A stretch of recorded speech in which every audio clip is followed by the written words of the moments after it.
www.xzbn.net. Radio's authority on the world of the paranormal and the science of parapsychology. Celebrating 25 years of broadcasting. Broadcasting around the world and to the great beyond.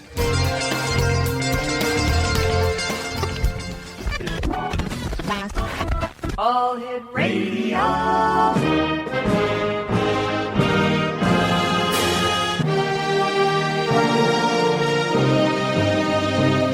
Welcome to the X Zone, a place where fact is fiction and fiction is reality.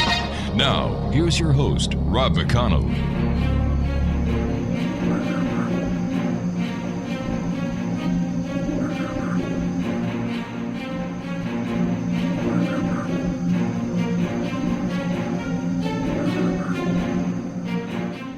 And welcome to the X Zone, everyone. My name is Rob McConnell, and for the next 4 hours, I am your host. I am your guide as together we cross the time-space continuum to this place that I call the X Zone. It's a place where people dare to believe and dare to be heard. It's a place where fact is fiction and fiction, well, 9 times out of 10 is reality here. And we come to you on the X Zone Broadcast Network, the Talkstar Radio Network, and around Europe on Radio X. If you'd like to give us a call toll-free, 1-800-610-7035. Email xzone at xzoneradiotv.com. On all social media sites, Xzone Radio TV. And our radio website where you can listen to the X Zone 24/7, 365, www.xzoneradiotv.com. My guest this hour is Joyce Keller. She is an internationally respected author of 10 books, TV, radio host, and psychic medium and consultant.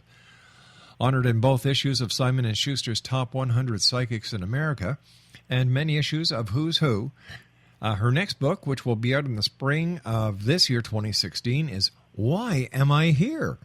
And her radio show is heard Wednesdays at 3 p.m. Eastern on Blog Talk Radio. And Joyce Keller, welcome back to the X Zone.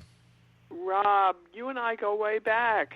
Congratulations, 25 years. You and I were babies when we started doing this, well, right? You were a baby. I was already on the on the cusp. The precipice. Yeah, that's right. So, my goodness, you're still so busy, with doing your books, 10 books. Wow. But tell me a little... It could be 11. See, it's hard to count. Some of them were published by different publishers twice, so I don't really know. Tell me a little bit about the book that's coming out this spring. Why Am I Here? Yeah, am I wrong, Rob, in saying people wander around from birth to death saying, why am I here? Oh, they do that all the time. Yeah, and there are very few answers. And I found that one thing that really works is when you look very quickly at a book called The Ephemeris, which I'm sure you know about, which tells where all the planets are at the moment of birth. It's like generally... but, it's right in there. It usually tells you the position of what's known as the north node of the moon, and that will tell you the purpose of your birth. So that's what the book is about. It tells you your soulmates, why you're here, the purpose of your life, your last incarnation, what you did right, what you did wrong, and it should be pretty accurate. You can look up your birthday very quickly. So I'm looking... I'm sorry. No, I was going to say, so basically it's your very own personal who's who. Yeah, you could say that. Yeah. And the Edgar Casey ARE Publishing Company is coming out with that. So I'm so thrilled that they're doing that because I love Edgar Casey, as most people do. So that's an honor. And some of my other books are being republished also.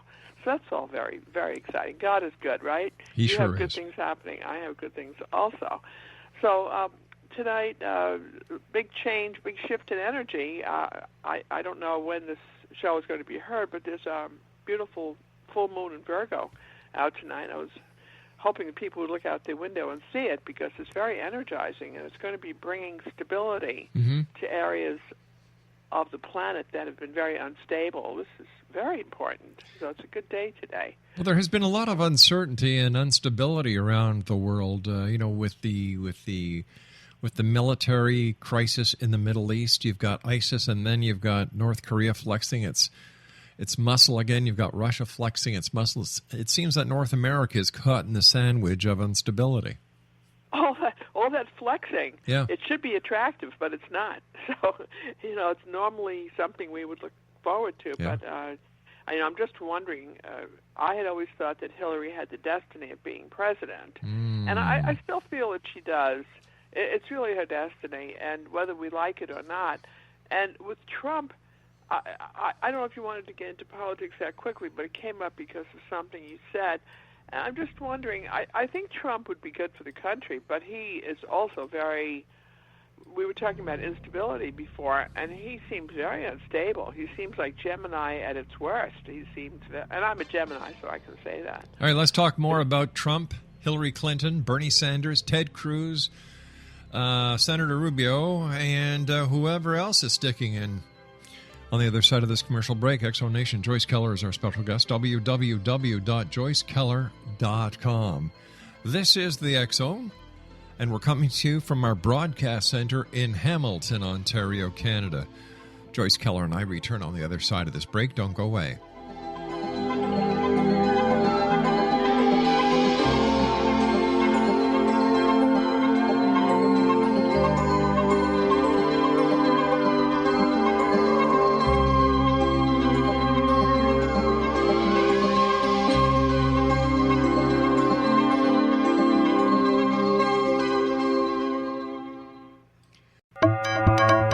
You're listening to the X Zone Broadcast Network, www.xzbn.net.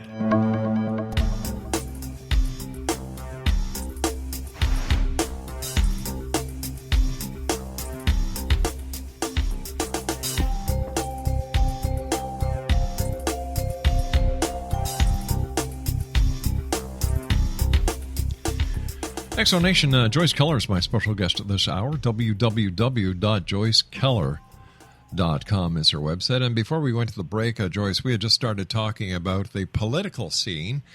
Looking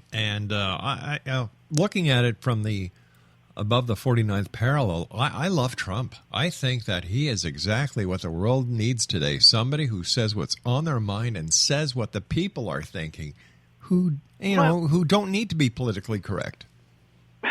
Yes, but I agree with you completely, and I do love him, and I've known him for years, and I always felt that he was presidential. But I think he needs someone to say to him, he must have an advisor other than Melania, whatever his wife's name is, someone to say to him, I think you might want to be a little bit less offensive. He has turned off quite a few people, which is a shame, because I would love to see him win. But even though he's turned off many people, he is leading in double digits in every poll. Well, that tells you everything we need to know. We're tired, and it's time for a little refreshing change and honesty and integrity, and I don't think that Hillary is it. And I saw a cartoon last night. Supposedly, Bill said to her, "Well, you can still be president, after you're out of jail." Haven't other leaders done that? like the Israeli leader, he went on to be premier after he served in jail. So that's really not even funny, because again, we need integrity, and we so appreciate the support of Canada. It's wonderful. I love the way. Rob, I love the fact that you played your anthem and ours together at the beginning of the show. How terrific is that? Well, we are neighbors. Yeah, well, that's honest and respectful and very decent of you. Oh, thank you, sweetie. Thank you. Listen, how did you get started in the world of the paranormal? Well, my mother was a medium, so to me this seemed very natural. My brother and sister were not interested. They just took off. They said, no, we're not going to be part of this. So they just, they went and did whatever they had to do.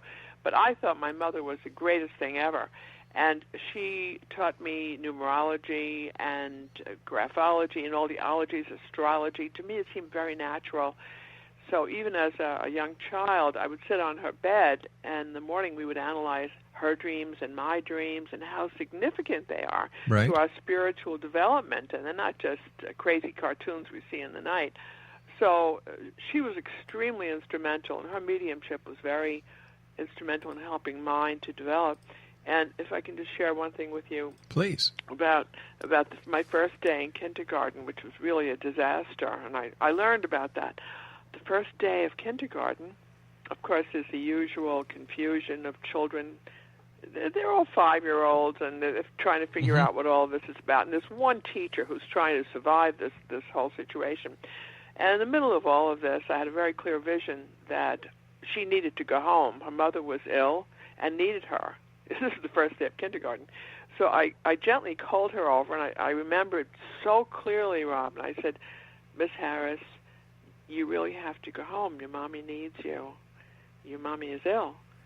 So she knelt down next to me, and she said, if you speak the whole rest of the school year, she said, this is the first day of kindergarten, if you speak again, you're going to spend the rest of your life in the principal's office. She said, don't even think about it. So she left in a big huff, and she was finished with me. So I said, oh, okay, I learned from that not to say anything to anyone. But then there was the second day of kindergarten. Totally. Okay, so I very meekly went in. I sat down very quietly. I'm not going to speak to anyone. But she came over to me immediately, and she knelt down next to me, and she took my hand, which was not a good sign. And she said to me, remember yesterday, Joyce, when you told me about how I had to go home, that my mommy was ill? And I just nodded yes. And she said, how did you know that? She said, my mom, just when you told me that, went in an ambulance to the hospital. She was very, very ill, and I should have listened to you, and I should have gone home. So again, I didn't say anything, so I'm still terrified. But she said, tell me something. And she gripped my hand a little more tightly, and she said, am I ever getting married? I said, oh, no, I'm not going to. I'm only 5 years old. I'm not going to do any readings for you, lady. So I said, yeah, I guess so. I don't know. I was, but that's really how I got started. And then, Rob, I learned for the whole rest of my school and college and everything else to not share anything with anyone, just to be very, very private. And even unless you receive something really important, like tomorrow, do not get on that plane or something like that. That, of course, you pass along.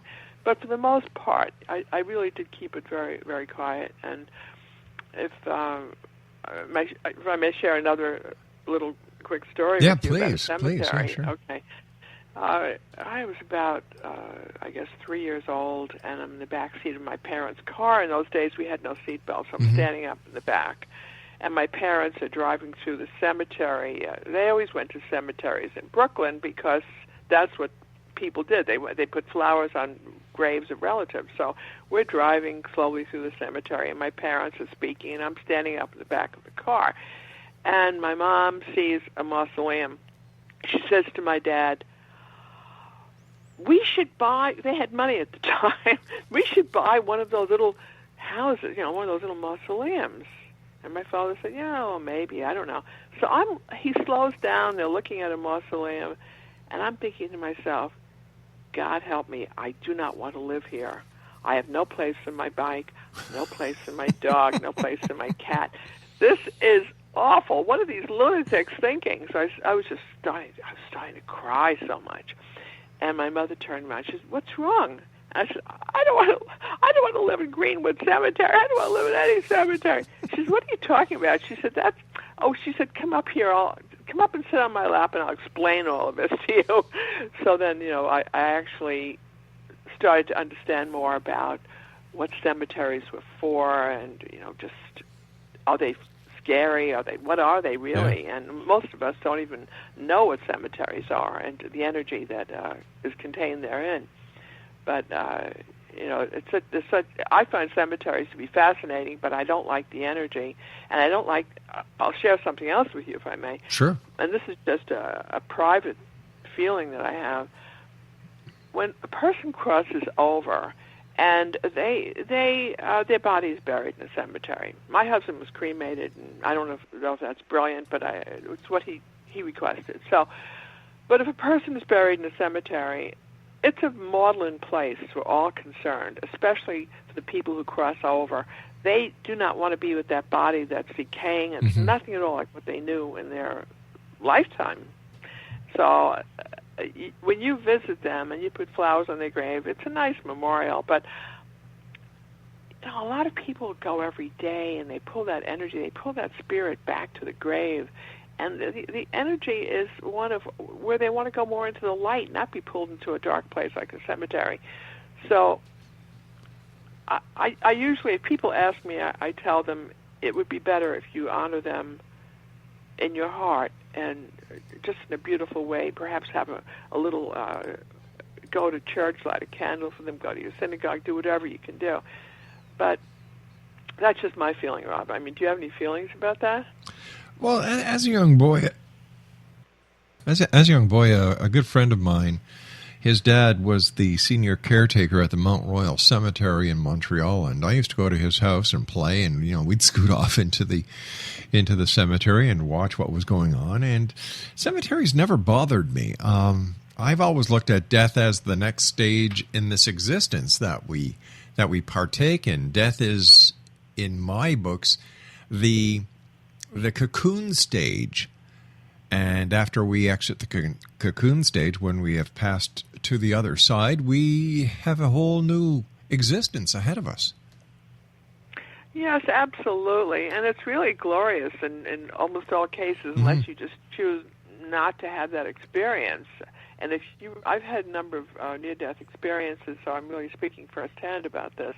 Plus, it opens mediumship when you have a near-death experience. Usually, it increases your ability to be a spiritual telephone, if you will. Mm-hmm. But the entities I've spoken with and have communicated with have told me that they do not like going back to cemeteries. They really don't like being pulled there. And when they see mourners and loved ones who are so sad and so upset, it's not a good thing. It's not good for them. It's not good for anyone, really. I remember so many people. My dad had 4 years without my mom, and he went every single day and brought flowers and all that. I said, Dad, don't do that. Don't do that. But he never changed right up until the last moment. That's how it was. And I know that people who practice voodoo, I don't, and some forms of witchcraft, love to go to cemeteries like at midnight and get dirt from graves, and I have no idea what that's about, but I know that's a big practice. It's called vandalism. It's vandalism, but some people just reach through the gate, and they'll just do it through the fence. Is that still vandalism? Well, I think it's crazy because I do not believe that the spirit of the person is there. Most people believe that the spirit will be in the location where it passed. No one passes away in a graveyard. That's genius. But you're 100% right. And you think they stay where they pass away? Heavens no. No. Pardon me? No, heavens no. No. They go. As a matter of fact, I've seen so many people leave their body. When my dad left, he left through his solar plexus. Other people leave through the feet and through the head in all kinds of ways. But I saw him leave directly through the solar plexus and just go up to the ceiling and just leave. And he was gone and happy to go. I think most people are just thrilled to have that experience of departure. And we're the ones who are left behind with sadness, and they certainly do not experience anything like that. So it's so wonderful that you have a show like this, Rob, where you can get the word out. That's wonderful. Joyce, stand by. You and I have to take our break at the bottom of the hour. X-Zone Nation, Joyce Keller is our very special guest, a wonderful lady, a wonderful author, great TV radio host. Her website, www.joycekeller.com. And don't forget, X-Zone Nation, coming up this spring, the spring of 2016, her brand new book, Why Am I Here? Answer a lot of questions. This is the X-Zone. I am Rob McConnell, the one and only. Joyce Keller and I will be back on the other side of the short break. Don't go away.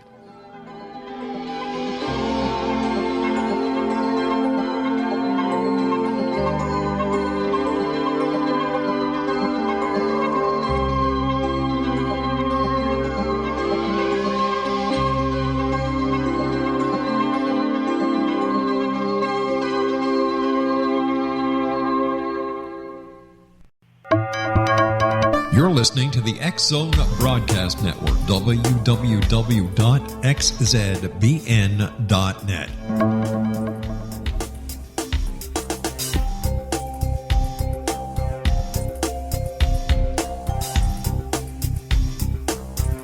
Welcome back, everyone. Joyce Keller is my special guest of this hour, www.joycekeller.com.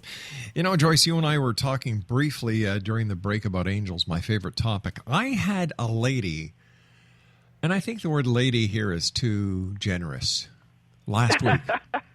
What did she do, Rob? Well, she tried to tell me that angels are cosmic demons. What's almost worse than that is saying that a relative died and became an angel. Yeah. But cosmic demons, that's terrible. Oh, that's an awful thing. Why did she say that? Well, she believes it. You know, she's a self. Her name is Tracy Lee. Uh-huh. And she is a self-professed psychic surgeon who does psychic surgery in another dimension with extraterrestrials. Well, it could be, Rob, in all fairness to her, that the energy she's dealing with is of that vibration. But that's essentially not the case. I mean, angels are here to guide, protect. I wrote Colonial Angels, which came out with from two different publishers, and nothing like. I channel my books usually, which means they come from spirit mostly, and there was nothing like that ever mentioned. All the years I've been working with angels, I mean, how does she justify that? Do you have any idea?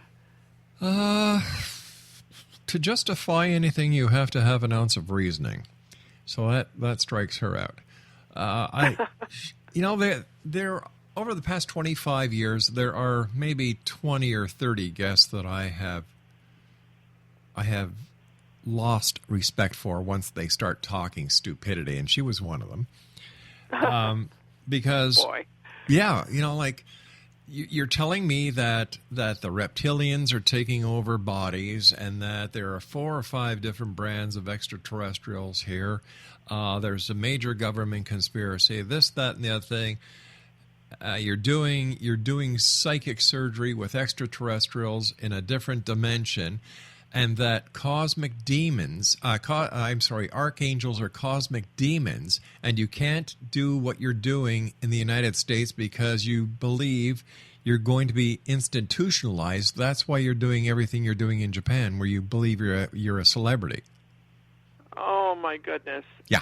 All right, well, look, she's entitled to that, I guess, if she believes that.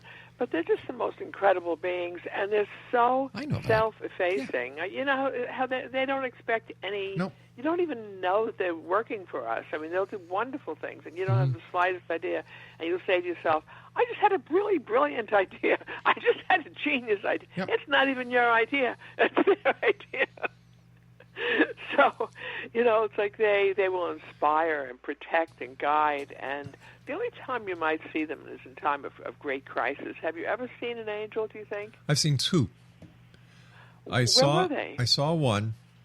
I was a little boy. My younger brother, he's 5 years younger than I am. Back then, baby food came in tin cans. And my mom and dad went and bought baby food, and he had supper, and he got very violently ill. To make a long story short, my parents put him in the car, put me in the car. They dropped me off at my grandmother's house, and they head off to the hospital. Get a call from my mother at the hospital saying that my brother's very sick. He has ptomaine poisoning. Apparently, it came from the can of baby food. Oh, my goodness. Yeah. So we're at my grandmother's, and my grandmother's called all the family together because it didn't look very good for this little guy. We're in the kitchen of my grandmother's house, and I remember looking into a corner, and there stood this beautiful man. And he had the kindest smile. And he was smiling at me, and I guess I was smiling back. My grandmother looked at me, and she said, "What are you smiling about?" I said, "Because the man over there said everything was going to be all right." And we looked over there. Of course, there was no man there. But as soon as I told my grandmother that, the phone rang. It was my mother saying my brother was going to be all right. Oh, my goodness. You see that? Yeah. That's amazing. So, and what was the second time? The second time was my brother, God bless him. He was very sickly. all the time throughout his youth. He was tongue-tied, cross-eyed, deaf. He had scarlet fever. He had ptomaine poisoning. You name it, my brother had it. What a kid. Yeah. A great kid. He's a great kid. He's a great man. And I remember waking up one morning. It was in the early morning hours. The sun was up. And he was sick with I believe, with scarlet fever at this time. And I remember seeing a lady praying over him. But it was no one in my family. Oh, boy. And they were the two times I saw angels. I guess my first encounter with angels, and what you just told us was amazing. I was 7 years old, and it's so funny. They very rarely manifest. It has to be something really jarring, as both of your experiences. For me, my sister decided to teach me to swim. And of course, she didn't know how to swim herself, but she was quite a bit older, took me by the hand, and we went into Southampton Lake, which, if anybody knows Southampton Lake in New York on Long Island, you know that it's called a bottomless lake for a very good reason. There are very deep holes. So Grace and I went walking out into the lake, and I stepped into a hole, and she let me go, and I just went down. It got darker and darker and darker, and I realized I was not breathing. And I guess I had just turned 7 or 8, somewhere around 7 or 8. And at a certain point, you say, I'm not going to struggle anymore. I'm just going to let go. I'm just going to die. And there were so many problems, Rob, in my family at that time. My dad had just had a heart attack. My mother was physically challenged in every possible way. We were having financial problems. Everything went wrong. So I said, yeah, I really would like to not be here anymore. I really would like to go. Even though I'm only 7 years old, I'm ready to go. And at that moment, I realized I couldn't breathe anymore. This lovely illuminated being appeared down this dark, dark, murky lake with me, and she was looking at me, very lovely, lovely lady, and said to me, you know, you can die if you want to now, but I have so much work for you. I really would appreciate a little help here. That was the basis of the conversation. She said, I would really appreciate if you come back in your body, and I can help you. Don't worry. Oh, you're going to do a lot of work in your life. So I said, I really don't think that's a good idea. And while I'm arguing, my cousin George pulled my sister and pulled me out by the hair and threw us on the beach, and I was fine. But I do remember her kind of tapping her face down in this deep, dark, murky water, saying, excuse me, I think that you have a lot of work to do, and you're going to have to go back.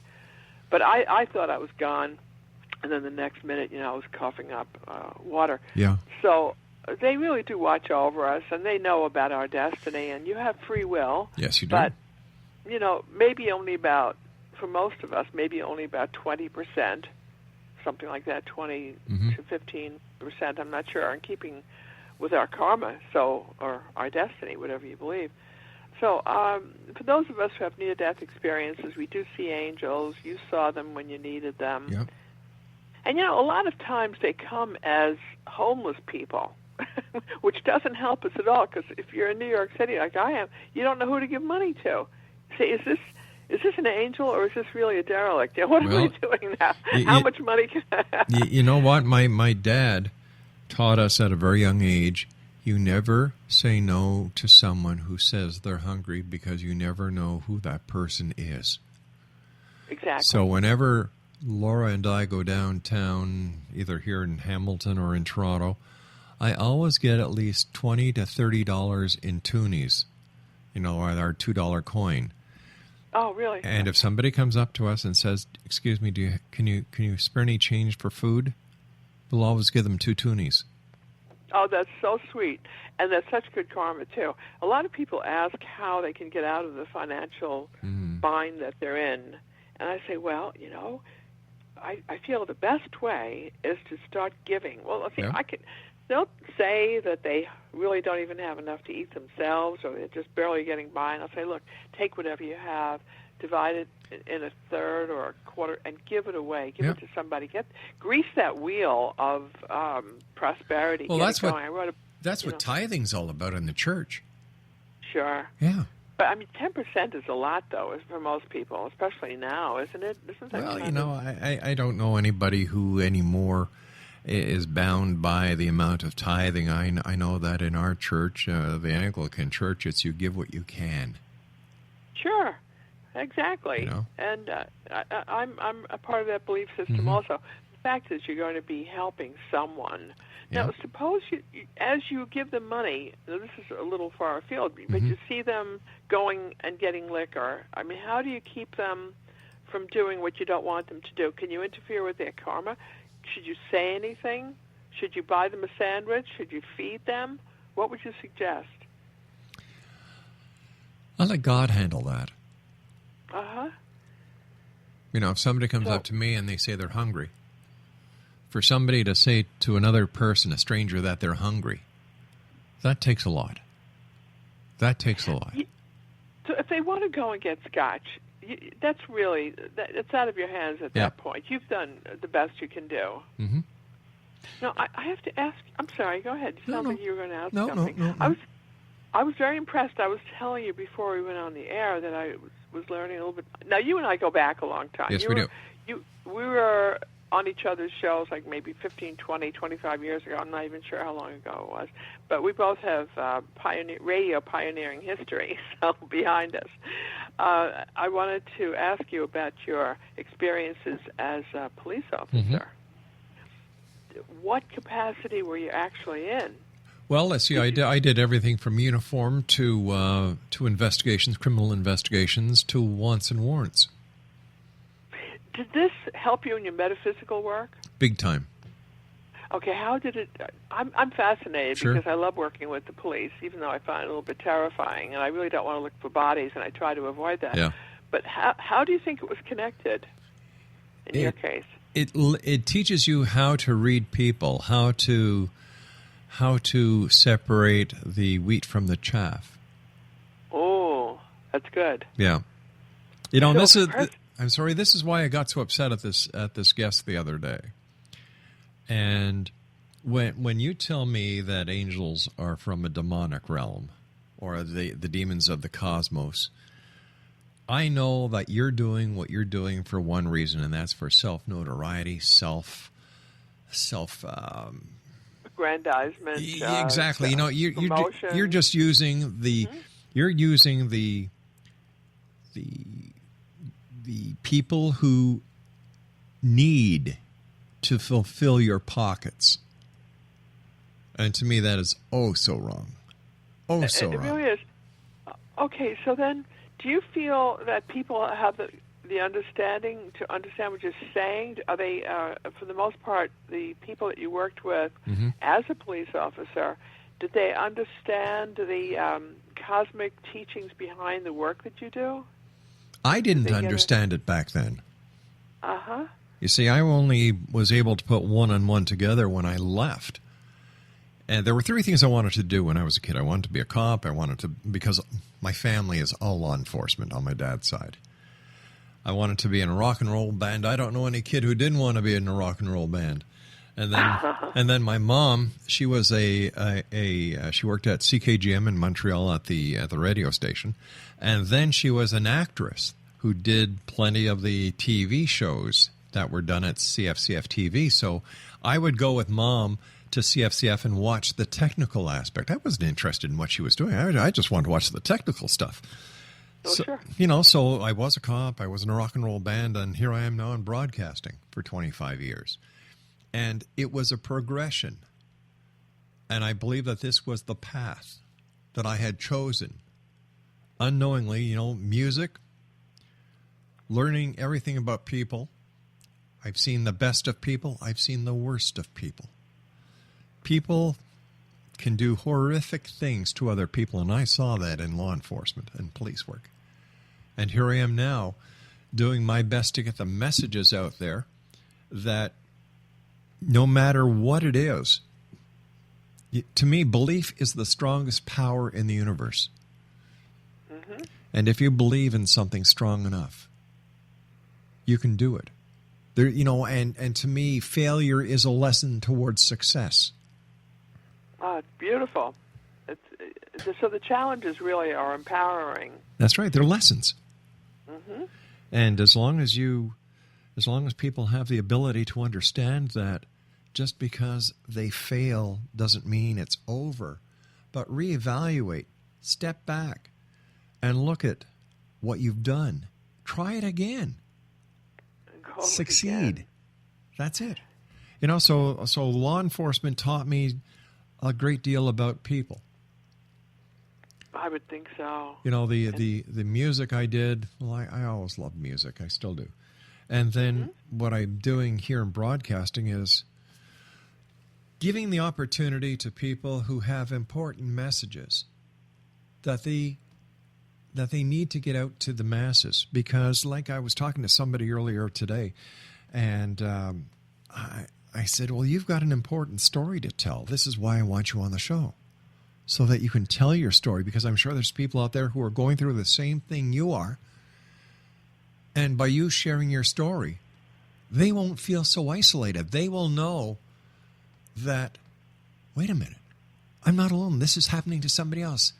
And by you telling your story, you'll be helping them to understand what they can do, what they can expect. You're sharing knowledge, and this is what this show is all about. Yes, and it's beautiful. So I'm so happy that it's growing. It's really a great pleasure. And the fact that I'm surviving in radio all these years, too, and television, speaks well for the subject of light sharing, which is what you and I do. So, and I also wanted to say, since you know Jack, or you knew him, you spoke with Jack a number of times, I believe. Yeah. Yeah, so he passed suddenly, as I said, last February. And almost immediately, I caught glimpses of him after he crossed over.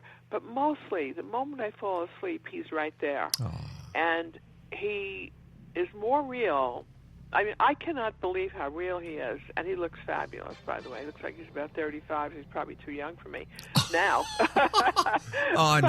No, he knows you're a cougar. Oh, yeah, right. But he comes all the time. Yeah. And I'm with him so many times, so I wanted to share that with the audience. And he's having a fine time. So he doesn't have the problems we have here. All right, let's talk more on the other side of this break. X-Zone Nation, Joyce Keller is my special guest, www.joycekeller.com. Don't forget, she has a new book coming out in the spring of this year, Why Am I Here? My name is Rob McConnell. Joyce Keller is my guest. We'll both be back on the other side of this brief break. Don't go away.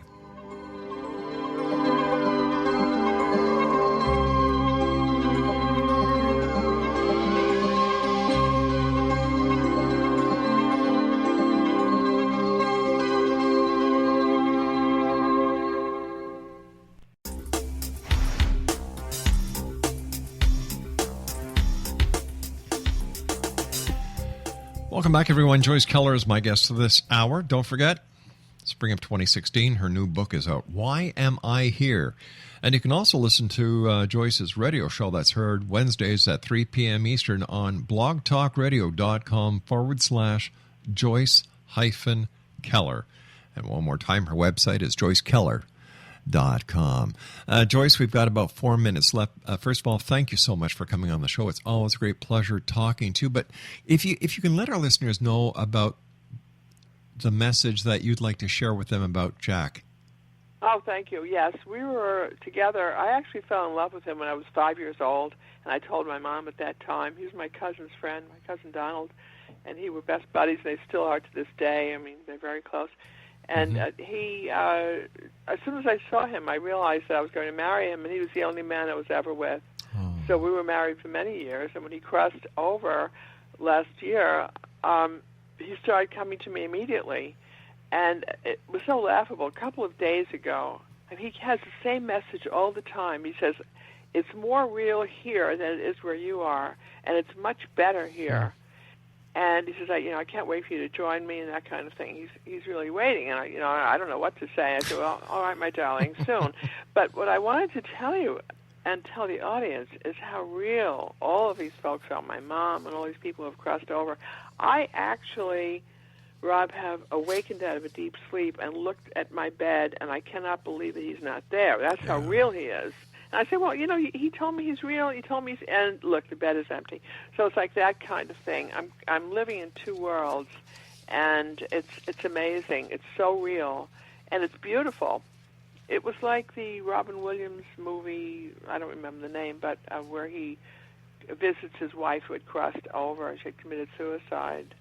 I What know. Dreams May Come, I believe. Yeah. So I'm not sure. I think that was the title. But so beautiful. It really is exactly like that. So I wanted to share that with you. That thank you for letting me share that, Rob. I appreciate it. It is my great pleasure, and as you have said graciously throughout the hour here, you and I have been friends for a number of years, and I would just want to thank you for the great work that you are doing by sharing the light and spreading the light to the people that you do. Thank you. I really do. What is your final message for the Exo Nation around the world tonight? The final message is love one another. I mean, good heavens, Yeah. the planet is shaking from bad vibrations, but it is being straightened out as we work. All the light workers like you, Rob, work to bring in the light and meditate daily, say prayers, and let God know that we're working to do the best that we can. And God knows that, but it will empower the light energy and the light workers on the earth. So love one another. You know, John Lennon said it best, all you need is love.